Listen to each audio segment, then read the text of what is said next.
এই যে আমরা গুহায় ঢুকছি পাহাড়ের ভিতর দিয়ে। এটা গুহাটার নাম হইতেছে, এই গুহাটার নাম কি জানি বন্ধু? লিটনের গুহা।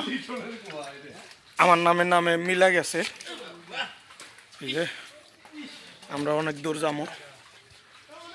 আমার ফ্রেন্ড সার্কেলরাই যে আসতেছে একজন একজন করে, ঠিক আছে। গুহাটা খুব সুন্দর একটা গুহা।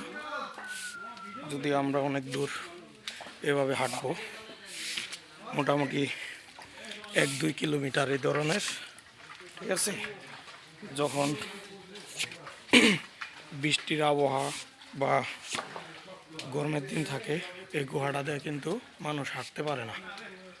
এটা সম্পূর্ণ ঝর্ণার পানি পড়ে, এই যে পাহাড়গুলা ঘামতেছে। এটা যখন যত দিন পার হবে, হয়তো বিকালবেলায় দিক দিয়ে পানি আরও বেশি হবো, মোটামুটি এই পর্যন্ত পানি হয়ে যাব। তাতে এটার ভিতরে যদি কেউ ঢুকে, মোটামুটি কোমর বা বুক পর্যন্ত পানি হবে।